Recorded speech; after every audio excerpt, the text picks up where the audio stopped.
رب العالمين والصلاة والسلام على خاتم الأنبياء والمرسلين وعلى آله وصحبه أجمعين أما بعد. أعوذ بالله من الشيطان الرجيم. بسم الله الرحمن الرحيم.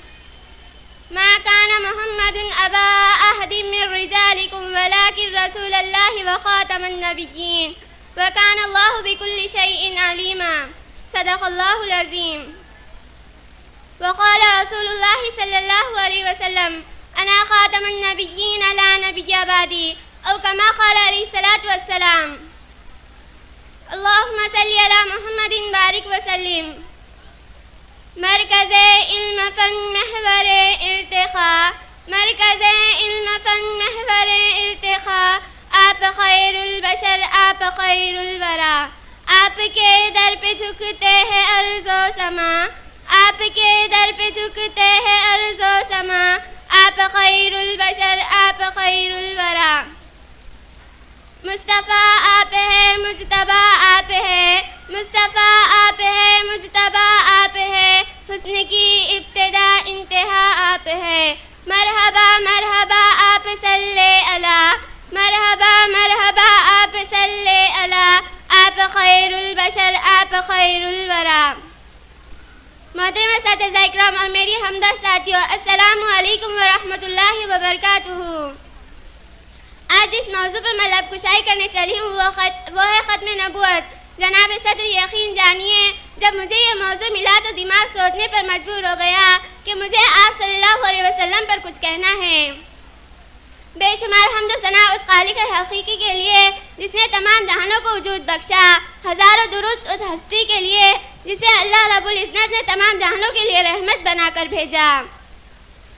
جناب صدر، جس موضوع پر میں گفتگو کر رہی ہوں آپ سب کی شکر گزار ہوں. سامعات، عقیدہ ختم نبوت ایک مسلمان کی بنیادی پہچان ہے. اس عقیدے کے بارے میں اللہ رب العز والسماوات نے 100 قرآنی آیات اتاری ہے.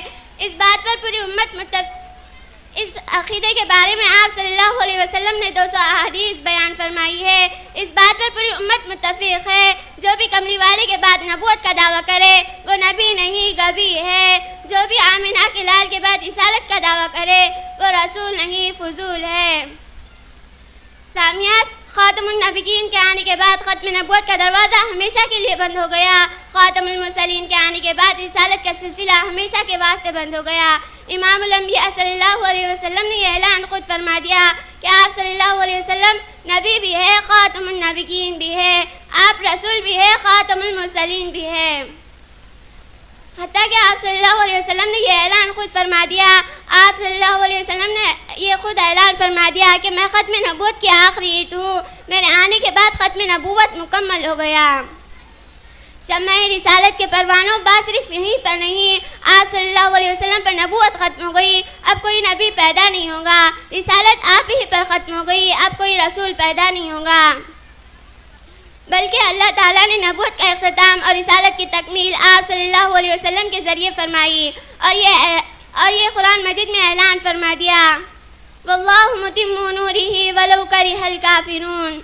اللہ تعالیٰ نے یہ فیصلہ فرما دیا کہ ہم نے محمد صلی اللہ علیہ وسلم کو بھیج کر نور کو مکمل کر دیا، چاہے کافروں کو کیسا ہی ناگوار کیوں نہ ہو. گویا رب تعالیٰ نے یہ اعلان فرما دیا کہ ہم نے نور نبوت کو مکمل کر دیا، ہم نے نور رسالت کو پورا کر دیا، ہم نے نور رسالت کو پورا کر دیا، ہم نے نور ہدایت کو مکمل کر دیا. سامعات، سیدنا ابو بکر صدیق رضی اللہ عنہ کا سب سے پہلا کام منکر ختم نبوت پر فتح حاصل کی. 10,000 صحابہ اکرام نے 40,000 منکر ختم نبوت پر فتح حاصل کی. ایک ہی جنگ میں 1200 صحابہ اکرام تابعین اسلام نے اپنی جانیں آفرے کے ثبوت کر دی، لیکن آپ ختم نبوت پر آنچ نہیں آنے دی. جو ختم نبوت کا طرفدار نہیں، جو ختم نبوت کا طرفدار نہیں، لارے وہ جنت کا حقدار نہیں. جو چپ رہے سن کر اسلام کی توہین، جو چپ رہے سن کر اسلام کی توہین، بے شرم ہے بزدل ہے وہ خوددار نہیں. سامعات، دور رسالت سے لے کر آج تک 20 بدبختوں نے نبوت و رسالت کا دعویٰ کیا. کبھی مسیلمہ کذاب نے نبوت کا دعویٰ کیا تو کبھی اسود عنسی نے نبوت کا دعویٰ کیا. تو کبھی منصور راضی نے آپ کے تاج کو نوچنے کی کوشش کی، تو کبھی مرزا قادیانی نے گنبد خضرا کی طرف میلی آنکھ سے دیکھا۔ ختم نبوت ایک ایسا موضوع ہے جس کا احاطہ نہیں کیا جا سکتا۔ اس موضوع کو منصور کلام کی صورت میں اس کا اختتام کرنا چاہتی ہوں۔ نبوت ختم ہے تجھ پر، رسالت ختم ہے تجھ پر، نبوت ختم ہے تجھ پر، رسالت ختم ہے تجھ پر، تیرا دین عرفہ والا، شریعت ختم ہے تجھ پر۔ وہ صادق بھی امی بھی تھے کہ یہ دشمن تک پکار اٹھے، وہ صادق بھی امی بھی تھے کہ یہ دشمن تک پکار اٹھے، صداقت ختم ہے تجھ پر، امانت ختم ہے تجھ پر۔ کمالات رسالت ہم نے تجھ پر وار کر سارے، کمالات رسالت ہم نے تجھ پر وار کر سارے، کہا پھر پیار سے پیارے رسالت ختم ہے تجھ پر۔ آخر میں دعا ہے کہ اللہ تعالی ہم سب کو اس عقیدہ ختم نبوت پر کام کرنے کی توفیق عطا فرمائے۔ وآخر دعوانا الحمدللہ رب العالمین۔